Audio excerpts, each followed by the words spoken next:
Podemos decir, sin temor a equivocarnos, que la mayoría de las personas, la mayoría de los hombres en esta tierra quisieran tener una prosperidad económica, quisieran tener una riqueza, pero a veces no calculamos los problemas que puede tener el llegar a tener una eh, posición financiera de millonarios, de ricos. ¿Qué problemas puede ocasionar a nuestras vidas, a nuestras familias, ¿no? Y uno de los problemas, uno de esos impactos de la riqueza en la vida de una persona es cómo puede afectar a sus hijos, ¿no?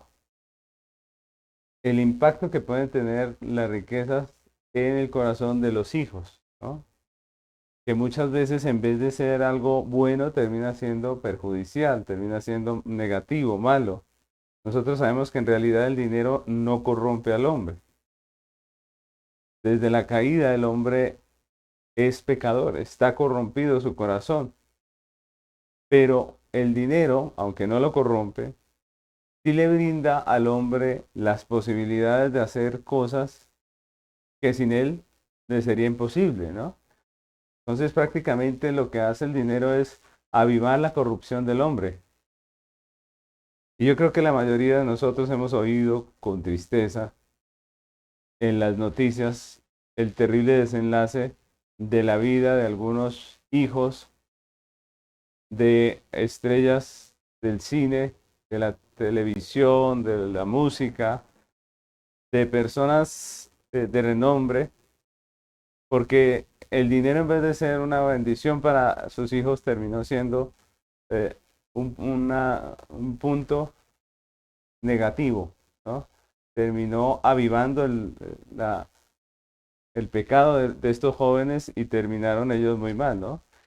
Entonces, la pregunta que podríamos hacernos es, si nosotros tuviésemos riquezas, si fuésemos millonarios y tuviésemos hijos, ¿qué haríamos nosotros para no permitir que esa riqueza termine avivando la corrupción de los hijos, ¿no? ¿Qué haríamos nosotros? ¿Qué medidas tomaríamos nosotros? Pues en Estados Unidos, uno de los jugadores de básquetbol eh, antiguos, de, de los 90 más o menos, yo creo que los de mi generación lo recuerdan, que se llama Shaquille O'Neal. Este hombre que fue jugador de la NBA y que aparte de eso fue músico y fue actor, todo ese trabajo, todas esas cosas que hizo, pues le dieron la posibilidad de hacer mucho dinero y es un hombre muy rico. Y este hombre causó polémica cuando dijo que él no iba a heredar a sus hijos, que no le iba a dejar fortuna a sus hijos, ya que buscaba una buena educación para ellos, ¿no? Y eso a muchos les pareció terrible, ¿no? Quiero leerles las palabras que él usó cuando le preguntaron acerca de este tema. Él dijo, mis hijos son mayores ahora, se enojaron conmigo. Yo no estoy realmente molesto con ellos, pero no entienden. Hay una regla, la educación. No me importa si juegas basquetbol. No me importa nada de eso. Tengo 6 hijos. Me gustaría tener un médico, un farmacéutico, un abogado, alguien que sea dueño de un fondo de inversión, alguien que sea dueño de varios negocios y que se haga cargo de los míos. Pero les digo que no se los voy a dar. Tienen que ganárselo. ¿Qué les parece esas palabras de un padre, no? De un padre que tiene todo el dinero, que tiene todo y le dice a sus hijos, no les voy a dejar nada, tienen que ganárselo. Si ustedes estuvieran en lugar de este hombre, ¿harían lo mismo? La pregunta, ¿no? Ahora pónganse a pensar por un momento en la situación de los hijos. Pónganse un momento en la vida de los muchachos que tienen un padre rico, que tiene todas las posibilidades y sale con esas palabras, ¿no? ¿Qué pensaría de su padre que teniendo todo decide no dejarle a usted disfrutar de ello, ¿no? Teniendo todo el dinero, teniendo todas las comodidades, el padre le dice, no vas a disfrutar de esto. ¿Le parecería, si usted fuera el hijo, le parecería justo? Es la pregunta, ¿no? ¿Comprendería a su papá? Diría, claro, mi papá lo está haciendo sabiamente, ¿sí? Seguramente uno de joven diría que no, ¿cierto? Si uno fuera el muchacho, actuaría tal vez rebeldemente, como dice el mismo jugador, él dice, mis hijos están molestos, ¿no? Yo creo que nosotros también nos enojaríamos. Y hoy vamos a hablar de algo parecido, de cuando nosotros como creyentes vemos que Dios, el Padre, el dueño de todo, hace cosas contrarias a lo que nosotros pensamos y a lo que nosotros deseamos. Por eso quise empezar con esta historia, que tiene mucho que ver con el tema de hoy. Continuamos en esta serie expositiva del libro del profeta Ageo con un lema: Jesucristo, la única razón de nuestra existencia. Esta es la séptima enseñanza de esta serie y se titula Dios en sentido opuesto. Dios en sentido opuesto. Y en esta ocasión vamos a estar estudiando Ageo capítulo 1 versículos 10 y 11. Dice la palabra del Señor: por eso se detuvo de los cielos sobre vosotros la lluvia, y la tierra detuvo sus frutos. Y llamé la sequía sobre la tierra y sobre los montes, sobre el trigo y sobre el vino, sobre el aceite, sobre todo lo que la tierra produce, sobre los hombres y sobre las bestias, y sobre todo trabajo de manos. Entonces estamos estudiando ese primer mensaje de 5 que Dios le da al profeta Ageo para su pueblo, que habiendo sido enviado de regreso a su tierra después del cautiverio, para que reconstruyera el templo, se olvidaron de Dios, detuvieron la obra, se olvidaron de Dios. Y este es el primer mensaje que Dios le da a Ageo. En este mensaje, primero, pues lo que hace Ageo es un diagnóstico de la situación del pueblo real, también un llamado al arrepentimiento, a meditar en sus caminos y arrepentirse. Y en nuestro último estudio, Dios hizo un resumen de la condición del pueblo, que nos dejaba ver que el pueblo de Judá era una iglesia en contravía, ¿no? Una iglesia que iba en contravía de Dios, de su voluntad y de su propósito. Y en los versículos que vamos a estudiar hoy, si el Señor nos lo permite, lo que hace el profeta o Dios a través del profeta es advertirnos las consecuencias que estaba empezando a vivir este pueblo por vivir de esa manera, por vivir en contravía a lo que Dios manda. Y este es un asunto obvio, ¿no? Si uno va en contravía al Señor, a su voluntad, a su propósito, la pregunta es: ¿cómo ve uno a Dios? ¿Cómo lo ve? Pues obviamente ve a Dios marchando, caminando en sentido opuesto, ¿no? Lo ve uno en sentido opuesto. Por eso el título de nuestra enseñanza. Ellos no veían a Dios caminando con ellos. Ellos veían a Dios en sentido opuesto, en su contra. Y de eso nos habla el versículo que estudiaremos hoy. Los versículos que vamos a estudiar nos hablan de esa realidad, de cuando vemos a Dios en contra, ¿no? En sentido opuesto. La pregunta es: ¿cómo es ver a Dios en sentido opuesto, ¿no? ¿Cómo se ve la vida cuando uno va en contravía a Dios, a su voluntad y a su propósito? Y esta es una manera muy interesante, muy real de identificar cuando nosotros vamos en sentido opuesto. Porque, porque el problema es que muchas veces nosotros no podemos darnos cuenta de esto. Es decir, nosotros pensamos que vamos con Dios de la mano, pero estos 3 punticos de la enseñanza de hoy nos ayudan a ver cuando nosotros vamos en contravía y Dios está en sentido opuesto a lo que nosotros queremos. Y en este estado vamos a ver cómo se ve la vida, cómo es vivir en contravía a Dios, cómo es ver a Dios en sentido opuesto. Entonces, lo primero que vemos aquí en este texto es que cuando uno anda en contravía, cuando Dios está al lado opuesto, lo primero que vemos ahí es que no hay condiciones favorables, ¿no? Eso es lo primero que vemos en el texto. Si nosotros vemos el texto, nos nos pinta una realidad en donde las condiciones no son favorables. Aquí en este texto vemos unas circunstancias que no son favorables, unos hechos que describe el texto que no son favorables para el pueblo de Dios. Recordemos que en esos tiempos los judíos eran una comunidad que dependía en gran parte de la agricultura. Esa era su manera de vivir, esa era su manera de comerciar, la agricultura. Pero en el texto vemos que la lluvia cesó. Es lo primero que nos muestra allí el profeta. El Señor dice a través del profeta, por eso cesó la lluvia, ¿no? Y esto es interesante porque el campesino, cuando siembra, él no es ignorante, ¿no? Hay personas que piensan que el campesino es ignorante porque no tiene los conocimientos académicos que tienen los de la ciudad, pero eso es algo totalmente necio. ¿Por qué? Porque ellos no necesitan nada de lo que conocemos aquí, sino que ellos están especializados en un tema que es la agricultura. Si ustedes le preguntan a un campesino, él sí sabe de la tierra, él sí sabe del clima, él sí sabe de las plantas, él sabe muchas cosas que nosotros no sabemos. Y si nosotros vamos allá, seguramente ellos se van a reír de lo ignorantes que somos al respecto con todos esos temas que tienen que ver con la agricultura, con las plantaciones, con la luna, con todo lo que tiene que ver con la agricultura, ¿no? Ellos saben mucho acerca de estas cosas. De tal manera que estos hombres de campo, estos judíos, sabían cuándo sembrar, ellos sabían el momento exacto para sembrar y sabían el momento en que iba a llegar la lluvia y así lo esperaban. Ellos no es que hayan sembrado y como sembraron mal, pues por eso les pasó lo que les pasó, no, sino que ellos lo hicieron bien porque eran expertos en el tema, pero de una manera extraña la lluvia no llegó. Cuando debía llegar, no llegó la lluvia.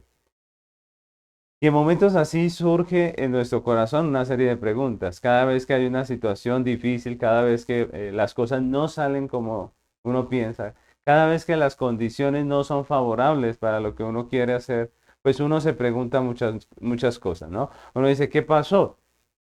Y si nos ponemos un poco en el lugar de estas personas, podríamos preguntarnos, ¿por qué las cosas no salen si yo hice todo bien? Yo lo sembré cuando era, aboné, hice todo como debía hacerlo. Ellos habían invertido su capital para sembrar, habían invertido su esfuerzo, todo lo que ellos habían gastado en esa siembra, y ahora, cuando la lluvia debía caer, no sucede nada, no pasa nada, sino que el clima no se presta para que la semilla germine y para que produzca. El clima no se presta, la lluvia no llega. Y por las palabras de Dios en el texto nos damos cuenta de que este fenómeno atmosférico no fue una casualidad, ¿no? No pasó porque sí. Había un responsable, había una razón y el Señor aquí lo explica. El versículo comienza con las palabras por eso, ¿no? El Señor empieza así, por eso se detuvo la lluvia, ¿no? Por eso.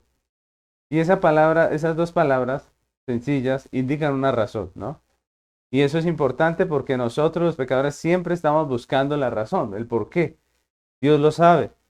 Nosotros siempre estamos preguntando por qué pasa estas cosas, por qué las cosas no salen. Y preguntamos como si no tuviésemos nada que ver en el asunto.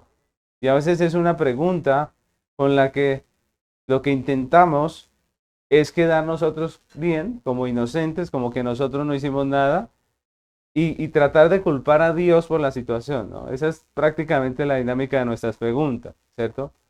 ¿Por qué? Ese por qué muchas veces es yo hice todo bien, yo soy el justo y tú no estás obrando en mi favor. No hay condiciones. ¿Por qué? Uno pregunta.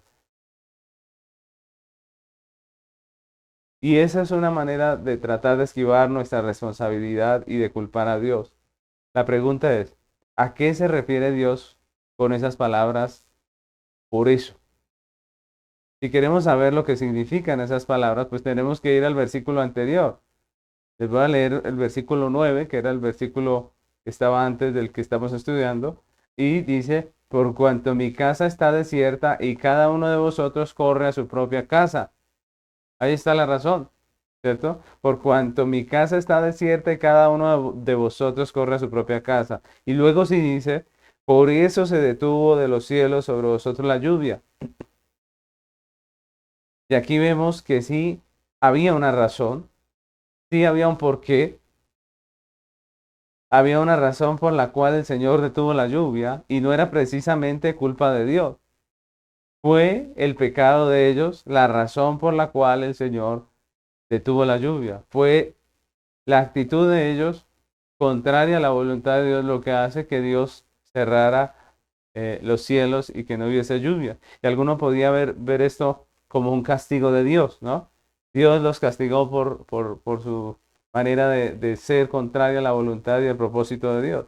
Pero más que un castigo, y yo quiero que ustedes piensen en esto, más que un castigo, es una respuesta lógica de Dios Padre al estilo de vida que estaba teniendo este pueblo, al estilo de vida que ellos decidieron escoger, un estilo de vida pagano. El problema es que ellos, seducidos por el sistema de este mundo, se olvidaron de Dios, se olvidaron de su voluntad, se olvidaron del propósito de Dios y pusieron sus ojos en sí mismos, ¿no? Esa era la realidad. Y Dios les dice, les llama la atención y les dice, por eso se detuvo sobre vosotros la lluvia. Y Dios no va a hacer favorables las condiciones para que su pueblo avance en su egoísmo y su idolatría. Y eso debemos tenerlo claro. Cuando usted actúa de manera egoísta, idólatra, no pretenda que Dios le bendiga para que usted vaya por ese camino. Puede que a los impíos les vaya bien en esa situación. Puede que a ellos les vaya bien su vida egocéntrica. Puede que avancen rápidamente en búsqueda de lo que ellos llaman su propia realización, ¿no? Pero cuando un verdadero cristiano quita los ojos de Dios, se aparta de su voluntad, se aparta del propósito para el cual Dios lo llama, pues no puede pretender que Dios le ayude en eso, no puede pretender que las cosas le salgan bien, ¿no? Como el pueblo judío y como Jonás, cuando pretendió viajar en sentido contrario al lugar donde Dios le había llamado, así todo el que anda en contravía a Dios y a su voluntad y a su propósito, pues encontrará que las condiciones no son favorables. Siempre, siempre que vayamos en contravía a Dios, vamos a encontrar que las condiciones no son favorables. Si somos hijos, Dios no va a permitir o no va a hacer que las condiciones sean favorables.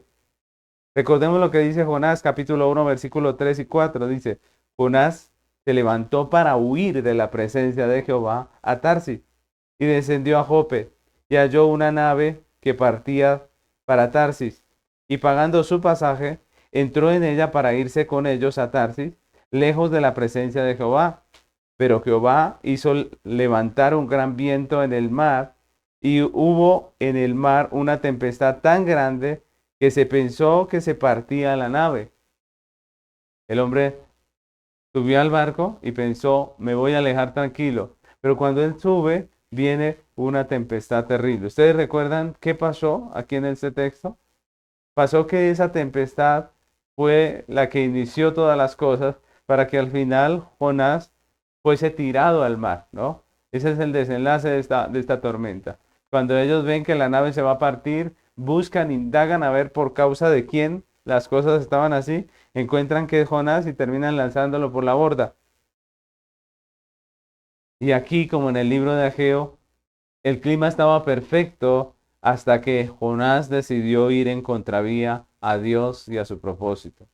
Y es lo mismo que nos pasa a nosotros cuando sin tener en cuenta a Dios planeamos, tomamos decisiones y hacemos cosas que nos apartan de Dios, de su propósito, de su voluntad. Ahora, lo peor es que cuando las cosas no salen bien, ¿qué hacemos nosotros? Pensemos un poco en eso.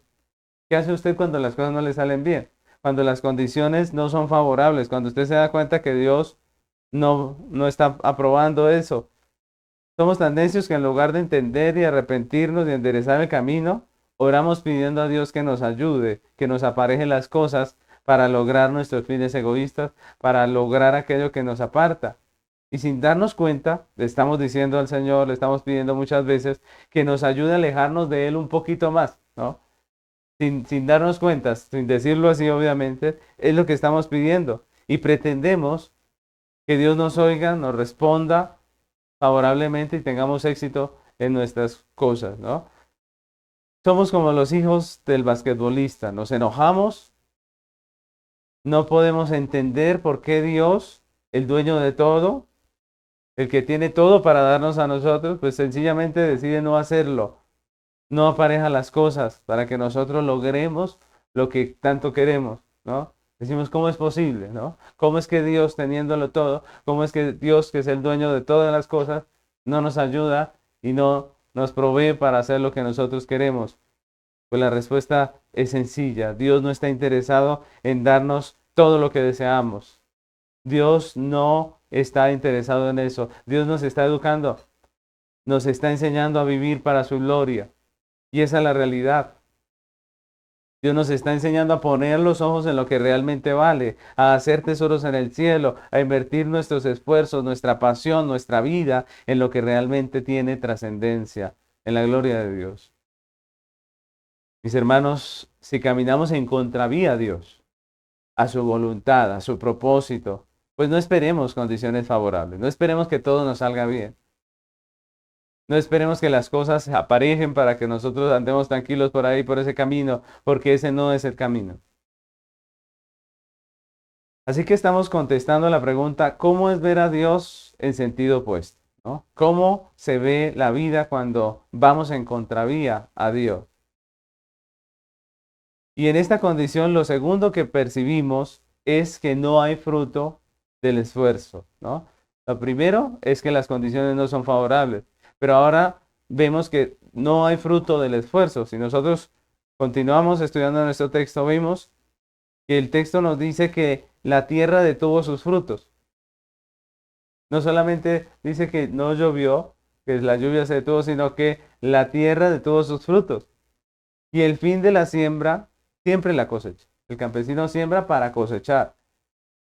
Pero eso no se da sino bajo unas condiciones exactas. Es decir, el milagro de que una semilla germine se da solamente bajo unas condiciones. Y el hecho de que esa planta que ya nació termine dando un fruto se da solamente en ciertas condiciones. Tiene que darse esas condiciones para que se dé el fruto, ¿no? Entonces la tierra es el medio natural donde las plantas pueden germinar y crecer y dar su fruto.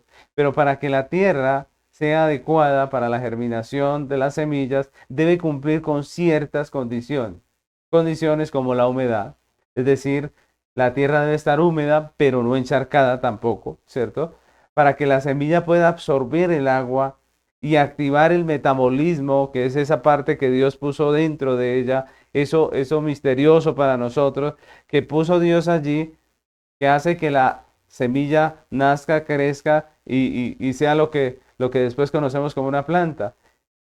Entonces el agua es importantísima en esto. El agua también ayuda a disolver los nutrientes del suelo para que la semilla la reciba y pueda crecer. Otra cosa importante es la temperatura. Tiene que la tierra tener una temperatura óptima para que la semilla pueda germinar. Imagínense ustedes, eso no germina en cualquier temperatura. Es más, cada especie de planta tiene un rango de temperatura diferente, ¿no? Cada una de ellas tiene un rango de temperatura diferente. También es importante el oxígeno.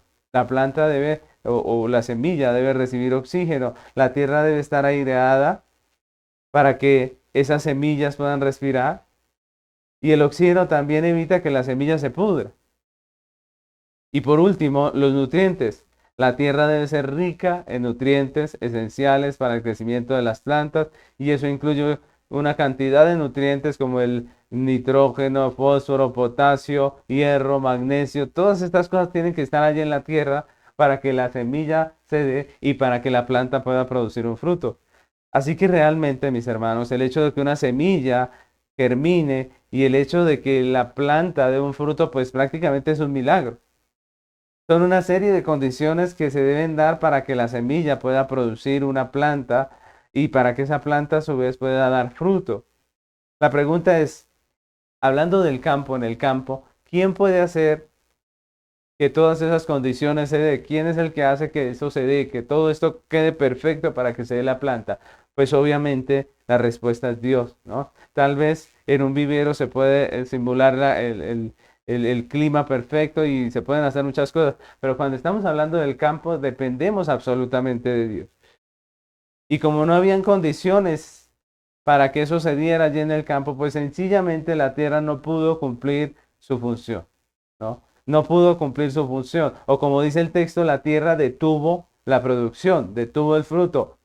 Las semillas no pudieron activar su metabolismo de la manera correcta. No hubo agua para disolver esos nutrientes del suelo y para que la semilla se alimentara. Y la planta no creció, la planta no creció de la forma que debería crecer, no se fortaleció como debería. Y el resultado de todo esto es que cesó el fruto, que no había fruto. Que todo el esfuerzo, que después de todo el esfuerzo para sembrar, para cuidar esas plantas, pues sencillamente no hubo fruto. Imagínense ustedes la decepción de todos estos hombres, de todas estas personas que participaron en la siembra de la semilla, ¿no? Todos estos campesinos que habían dado su esfuerzo para arar, para arreglar la tierra, luego para sembrar, para tal vez abonar de alguna manera, para saber que al final no hubo absolutamente nada. ¿Cómo sería la reacción de ellos, no?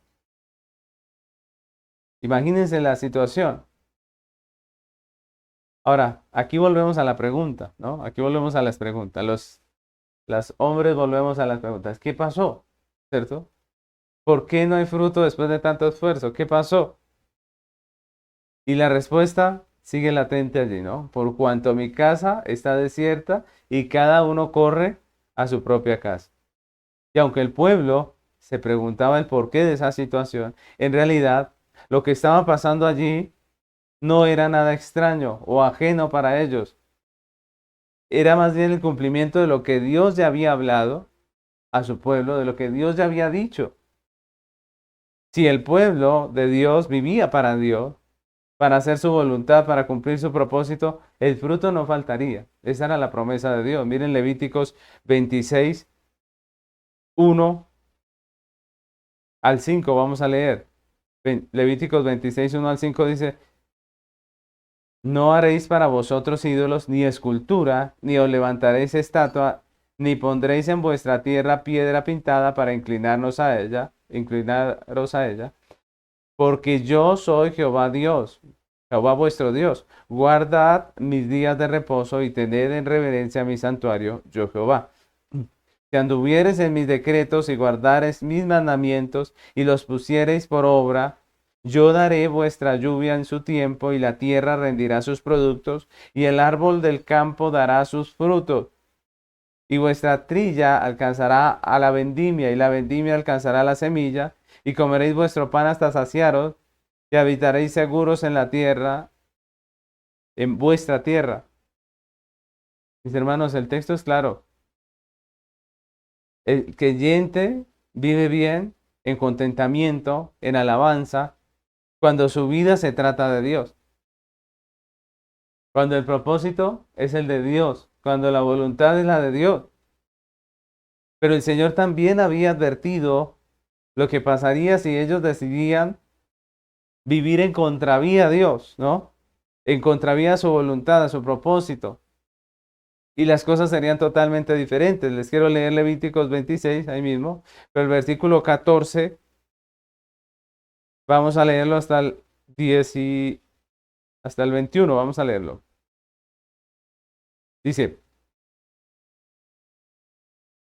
pero si no me oyeres, ni hicieres todos mis mandamientos, y si desdeñares mis decretos y vuestra alma menospreciare mis estatutos, no ejecutando todos mis mandamientos e invalidando mi pacto, yo también haré con vosotros esto. Enviaré sobre vosotros terror, extenuación, calentura, que consumirán los ojos y atormenten el alma, y sembraréis en vano vuestra semilla, porque vuestros enemigos la comerán. Pondré mi rostro contra vosotros y seréis heridos delante de vuestros enemigos, y los que os aborrecen se enseñorearán de vosotros, y huiréis sin que haya quien os persiga. Y si aún con estas cosas no me oyereis, yo volveré a castigaros 7 veces más por vuestros pecados, y quebrantaré la soberbia de vuestro orgullo, y haré vuestro cielo como hierro y vuestra tierra como bronce. Vuestras fuerzas se consumirán en vano, porque vuestra tierra no dará su producto, y los árboles de la tierra no darán su fruto. Y aún si anduvieres conmigo en oposición, y no me quisieres oír, yo añadiré sobre vosotros 7 veces más plagas según vuestros pecados. Y miren ustedes las palabras que usa ahí el Señor. Él dice, pondré mi rostro contra vosotros. Él dice, volveré a castigaros. Y él dice, si anduvieres en oposición, si anduvieres conmigo en oposición. Cuando nosotros andamos en oposición a Dios, pues vemos a Dios en sentido contrario. No lo vemos bendiciendo, ayudando, fortaleciéndonos para hacer la obra, sino que lo vemos en contra. Y es lo que nos dice el texto. Y el propósito de la provisión es ser un medio para glorificar a Dios, porque para eso Dios nos provee, para hacer su voluntad, para cumplir su propósito. Y su pueblo no usa esa provisión para esto, sino que la idolatra, la atesora, no la administra sabiamente como Dios manda, pues entonces ya no tiene sentido dispensarla. Dios ya no tiene para qué dispensarla, ¿no? Y es lo que nos muestra en el texto. Mis hermanos, si como el pueblo de Judá decidimos vivir solamente para nosotros, caminamos en oposición a Dios, en contravía a su voluntad, a su propósito, pues no esperemos el buen fruto de lo que hacemos, no esperemos un buen fruto de nuestros esfuerzos. Y es lo que nos está diciendo el texto en este segundo punto. Ahora estamos contestando esa pregunta, ¿cómo es ver a Dios en sentido opuesto, ¿no? ¿Cómo es ver a Dios cuando nosotros vamos en contravía? ¿Cómo vemos la vida, ¿no? Y lo tercero que percibimos, según nuestro texto que estamos estudiando, es que las circunstancias son adversas. Ojo, las circunstancias son adversas. Y nosotros vemos el versículo 11, quisiera leerlo, dice así, dice, llamé la sequía sobre esta tierra y sobre los montes y sobre el trigo, sobre el vino, sobre el aceite y sobre todo lo que la tierra produce, sobre los hombres y sobre las bestias y sobre todo trabajo de mano. Lo último que resalta aquí Dios a través del profeta Ageo en el versículo 11 es que él había llamado sobre el pueblo de Dios, sobre su pueblo, un periodo de sequía, ¿no? Dios llamó sobre su pueblo un periodo de sequía. Ahora, la sequía es más que solamente la falta de lluvia.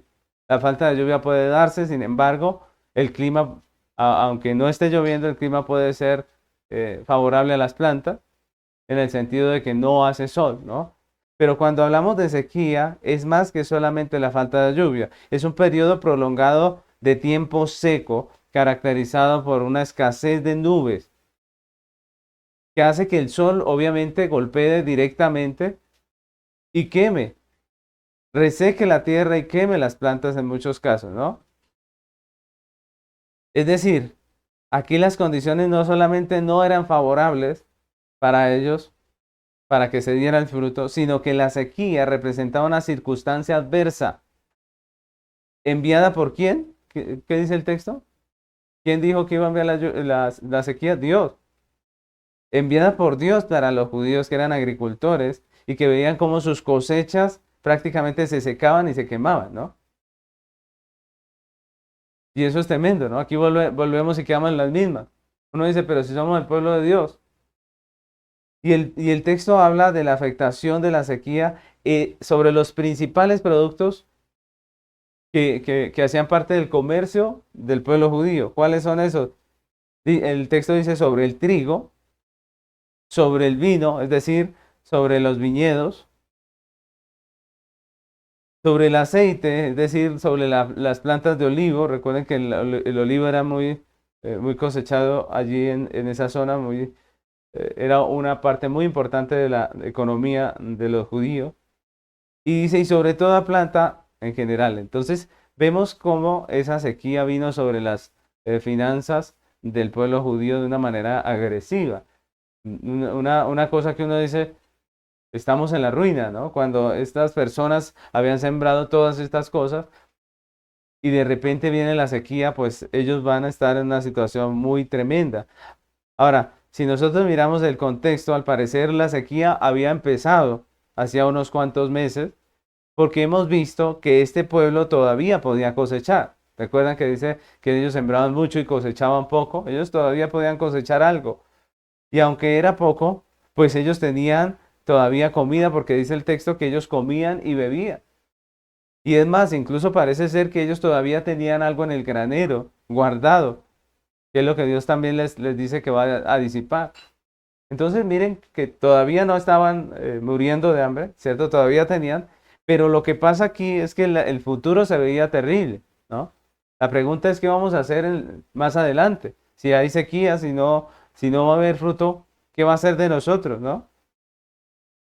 El panorama a futuro no era nada alentador. Y el texto resalta el hecho de que la sequía que Dios había enviado no solamente afectaría todos estos cultivos, sino que obviamente afectaría a animales y a los hombres, porque no van a tener que comer y no va a tener que beber el hombre ni la bestia, como dice, ni el animal, ¿cierto? No iba a haber agua para los animales, no iba a haber agua para el consumo humano. Y era una situación realmente grave que ponía en peligro incluso la vida de los miembros del pueblo de Dios. Esa vida que debería estar siendo vivida para la gloria de Dios, pero que estaba desperdiciándose en los ídolos de este mundo. Y este es un mensaje bastante claro que nos da el profeta aquí en este texto. La vida terrenal del creyente tiene sentido únicamente en función de Dios. La vida terrenal del creyente tiene sentido únicamente en función de Dios, de su propósito eterno, de su voluntad soberana. Y eso es tremendo, ¿no? Eso va en contra de todo lo que se enseña hoy en día en la vida, en la sociedad nuestra, de lo que el sistema de este mundo dice. Eso va en contra de todo el tema de realización personal, de disfrute de este mundo que el mundo predica.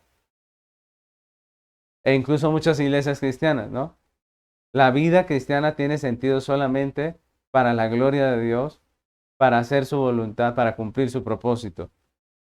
Y el texto también especifica que esta sequía afectaría la obra de sus manos, es decir, su trabajo, ¿no? Y el trabajo, nosotros sabemos que es una bendición por medio de la cual Dios le provee al hombre sus recursos, ¿no? Esa es la realidad. El trabajo es una bendición por medio de la cual el hombre es sustentado. Obviamente, en la sociedad agrícola en que vivían, la sequía afectaba su principal fuente de trabajo, su principal sustento, que era la agricultura. Pero también el trabajo del hombre, su esfuerzo en esta tierra, es una extensión del propósito de su vida, ¿no? Nosotros trabajamos porque tenemos un propósito. Y Dios llama la sequía también sobre el trabajo, no porque fuera malo en sí mismo, ¿no? La agricultura no es mala, todo lo contrario, es una bendición, sino porque representaba una extensión de su egoísmo y de su idolatría, porque el ímpetu y la fuerza, la pasión con la que se hacía, iba enfocada en ellos mismos y no en Dios y su gloria. Ese trabajo, ese esfuerzo debió haberse hecho buscando la gloria de Dios. Debió haberse hecho en la voluntad de Dios y con el propósito de Dios. Pero ellos habían enfocado en sí mismos, en sus ídolos, en las cosas de este mundo. Y cuando andamos en contravía a Dios, vivimos para nosotros mismos y eso no es bueno. Y no solamente no es bueno, sino que es contrario a la voluntad de Dios. Miren lo interesante, ¿no? Uno diría, listo, yo no estoy haciendo lo que Dios manda, pero pues tampoco estoy en contra, ¿cierto? Uno podría ponerse en neutro, ¿cierto? Uno podría decir, bueno, yo no estoy haciendo su voluntad, yo no vivo para su propósito, pero tampoco estoy haciendo nada malo. ¿Qué dice Dios acerca de eso en este texto? Dice que eso es en contra de él, ¿no? Y Jesús lo expresó en Lucas capítulo 10, 23 de esta manera. Dice, el que no es conmigo, contra mí es. Y el que conmigo no recoge, desparrama. Y ese texto es tremendo. Dice, el que no es conmigo, no dice tranquilo, tampoco sea contra mí, no. Él dice, el que no es conmigo, es contra mí. El que no recoge conmigo, desparrama.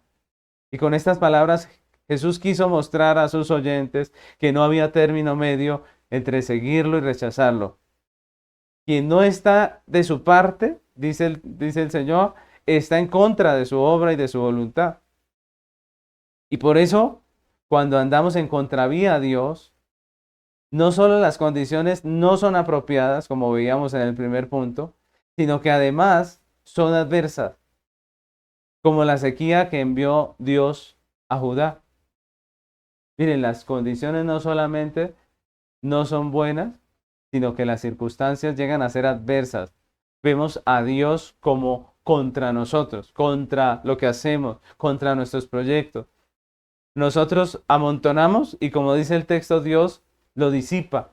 Nosotros hacemos algo y Dios lo desbarata.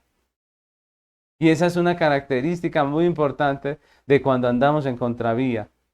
Vemos que Dios desbarata todo lo que hacemos. ¿Por qué? Porque no estamos en la dirección correcta. Como en el libro de Jonás, si en realidad somos creyentes y hemos sido redimidos por la soberana voluntad de Dios, pues Dios no nos dejará avanzar en nuestra propia dirección. Dios no nos dejará avanzar en nuestra propia dirección, sino que se va a atravesar circunstancias en nuestro camino que nos detendrán de nuestra locura y nos traerán de regreso al propósito de Dios. Si nosotros leemos Jonás, lo que pasó en la historia de Jonás, dice en el versículo 17, pero Jehová tenía preparado un gran pez que tragase a Jonás, y estuvo Jonás en el vientre del pez 3 días y 3 noches. Y eso es algo tremendo, ¿no? Porque Jonás iba con su resolución de huir de Dios. Él iba obstinado en apartarse de la voluntad y del propósito de Dios. Iba feliz en su barco, pero cuando Dios se atraviesa, pone una tormenta allí y luego pone un pez que lo traga. Y dice que Jonás dura 3 días y 3 noches en el vientre de ese pez. Lo que pasó con Jonás o lo que hizo Jonás allá adentro, pues no lo tenemos claro, pero sí tenemos en la Biblia, si ustedes quieren leerlo en sus casas, en la historia de Jonás, la oración que hizo él dentro del pez. Y Dios en su soberana providencia le permite estar en ese vientre de ese pez durante 3 días, 3 noches, en donde él tiene que orar y arrepentirse delante de Dios. Y cuando el pez termina expulsándolo allí en tierra firme, Dios le dice, ve a Nínive, y ahora el profeta está dispuesto a ir y a hacer la voluntad de Dios. Mis hermanos, para Judá fue la sequía, ¿no? Para Judá fue la sequía, para Jonás fue el gran pez. La pregunta es, ¿cuáles son las circunstancias con las que el Señor te está atravesando en nuestro camino para traernos de regreso a su voluntad, para traernos de regreso a Él, para que nosotros volvamos los ojos a Dios y reconozcamos que la vida no se trata de nosotros, que no se trata de nuestra prosperidad, que no se trata de nuestro éxito, sino que se trata de Dios, ¿no? ¿Qué es aquello que Dios pone allí en el camino? Atraviesa allí, que no nos deja avanzar hacia lo que queremos y que nos llama la atención. Dios, en su soberana providencia, pone todas estas cosas. Dios, en su soberana providencia, permite, o más bien dispone situaciones que nos detienen de nuestra locura y nos vuelven al camino, nos vuelven al propósito. La pregunta es, ¿cuál es esa situación? Y si hay una situación que le está deteniendo, La pregunta es, ¿cómo lo está tomando usted? ¿Puede usted identificar a Dios allí poniendo su mano? ¿Puede ver que en realidad nosotros estamos en contravía en muchos sentidos? ¿Puede darse cuenta de la manera en que usted ha avanzado en contra de lo que Dios quiere? ¿Puede entender cómo usted mismo se ha apartado de lo que Dios ha dicho, de lo que Dios ha expresado en su palabra? La disciplina de Dios para con sus hijos, no solo la correctiva, sino también la preventiva, no es una manifestación de su ira, no es una manifestación de odio, sino todo lo contrario, es una manifestación de amor paternal. Cuando los hijos estamos siendo castigados por Dios, estamos siendo amados, y eso es algo que nos consuela. Si usted no fuera hijo, pues Dios lo dejaría avanzar hasta donde usted quisiera. ¿Ustedes recuerdan qué dice acerca del impío? Dios dice que Dios los entrega a su mente reprobada. Dios los entrega. Ellos pueden ir y hacer con su vida lo que quieran. Obviamente Dios está allí poniendo límites, pero nosotros no. A los hijos Dios los disciplina. A los hijos Dios los detiene. A los hijos Dios les pone tropiezo para que no sigan en ese camino equivocado.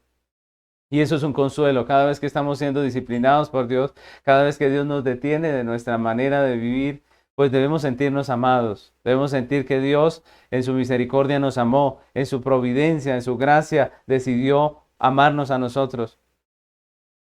Yo le pongo este ejemplo. Si su pequeño hijo, en su rebeldía, se fuera por un camino que conduce a un precipicio, a una caída, donde usted sabe que su vida corre riesgo, yo le pregunto, ¿usted lo dejaría? ¿Usted lo dejaría que avance hasta el final y se mate? Obviamente que no. Ahí a usted se le acaba su amor por la psicología moderna, ¿cierto? Y piensa en sobrevivir, ¿no? En hacer que su hijo viva. Y usted lo va a detener a como dé lugar, ¿cierto? Usted correrá y lo alcanzará. Y si tiene que botarlo al piso para detenerlo y que no avance, pues usted lo va a hacer. ¿Por qué? Porque los amamos. Pues de la misma manera, la Biblia nos muestra que Dios no va a dejar a sus hijos avanzando en su terquedad hasta caer al precipicio. Dios nos va a volver al camino y es lo que nos está mostrando este texto. Es lo que vemos aquí con estas palabras que Dios envía a través del profeta Ageo. Cuando caminamos en contravía a Dios, a su voluntad, a su propósito, vemos a Dios en sentido opuesto. Percibimos que las cosas no son favorables, que no hay un buen fruto de nuestro esfuerzo, que las circunstancias son contrarias, pero todo eso, mis hermanos, es la misericordia de Dios. Todo eso es el amor de Dios, que se atraviesa en nuestro camino para detenernos de nuestra locura, de nuestra tontería, de nuestra vida vana y volvernos de regreso a su propósito eterno, a su camino. Mis hermanos, la invitación es a que no nos resistamos.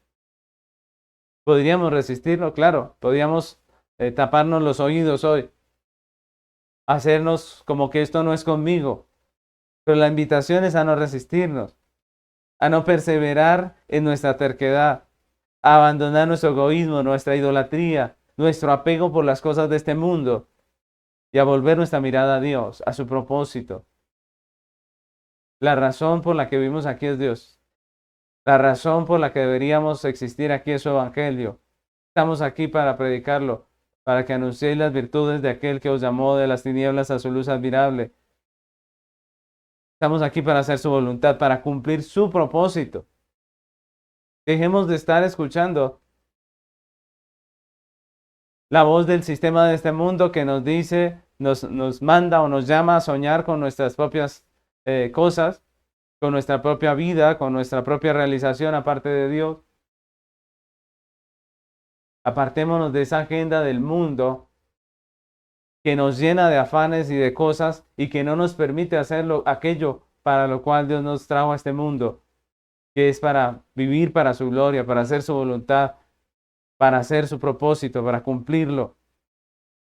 Recuerden, mis hermanos, Dios no está interesado en darnos todo lo que deseamos. Dios nos está educando. Nuestro Padre Dios nos está educando. Nos está enseñando a vivir para su gloria. Nos está enseñando a poner nuestros ojos en lo que realmente vale.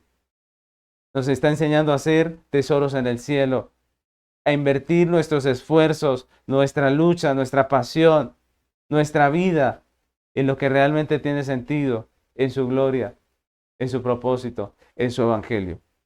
Así que mis hermanos, quisiera que termináramos este tiempo orando a Dios, reconociendo que realmente nosotros en muchos sentidos hemos visto a Dios en sentido contrario, que nosotros vamos hacia un lugar donde Dios no quiere, que hemos visto a Dios deteniendo, poniendo su mano. Que hoy reconozcamos que es culpa nuestra, que nosotros somos los responsables, que le pidamos a Dios que nos perdone y que nos ayude a caminar en dirección a su propósito, en dirección a su voluntad, que nos ayude a caminar de su mano hacia su propósito. Les invito a que oremos. Señor amado, hoy queremos agradecerte, Señor, por tu misericordia. Padre, cuando vemos que las cosas no salen bien, Señor, cuando vemos que no hay fruto del trabajo, cuando vemos que las circunstancias son adversas, no estamos viendo tu ira, sino tu amor, tu misericordia, Señor, tu bondad, Señor. Gracias porque nos sales a nuestro encuentro y nos detienes, Señor. Gracias porque cuando avanzamos en contra, tú nos sales al encuentro y nos detienes. Tú pones obstáculos, Señor. Tú pones ese gran pez que nos vuelve al propósito. Gracias, Señor, porque nosotros andaríamos en nuestra terquedad hasta caer al precipicio, pero en tu misericordia, Señor, tú como Padre bueno, nos detienes. Tú administras, Señor, tus recursos para con nosotros según tu sabia voluntad, Señor. Gracias, porque tú lo tienes todo, pero no nos lo das todo, sino que nos restringes según tu voluntad, según tu propósito, según el crecimiento que tú ves en nosotros. Gracias, Señor, por tu misericordia, Señor, porque es por esa misericordia que estamos aquí, por esa misericordia, Señor, que somos creyentes. Es por esa misericordia que perseveramos en la fe. Es por esa misericordia que la gracia, Señor, la vivimos cada día. Te bendecimos hoy, Señor, y te pedimos que nos ayudes a alinear nuestra mente a la tuya, Padre. No queremos andar y proseguir en contra. No queremos vivir para nosotros como si esa fuera la razón de la vida. Ayúdanos a entender, a recibir este mensaje del profeta Ageo en nuestro corazón, a poder hacer los cambios que se requieren, a vivir para tu gloria, para tu propósito, para tu voluntad. Ayúdanos, Padre Celestial. Te damos gracias, Señor, por todo lo que haces, incluso por tu disciplina. Te damos gracias cuando has tenido que cerrar la lluvia y hacer que el montón que nosotros acumulamos se disperse. Señor, gracias por todas esas cosas que nos alinean, que nos vuelven al propósito, que nos llaman la atención. Gracias por tu misericordia. Hoy te bendecimos, Señor, y te pedimos ayúdanos a pensar de la manera correcta. Ayúdanos a vivir para la gloria de Dios. Te lo pedimos en el nombre de Jesús. Amén.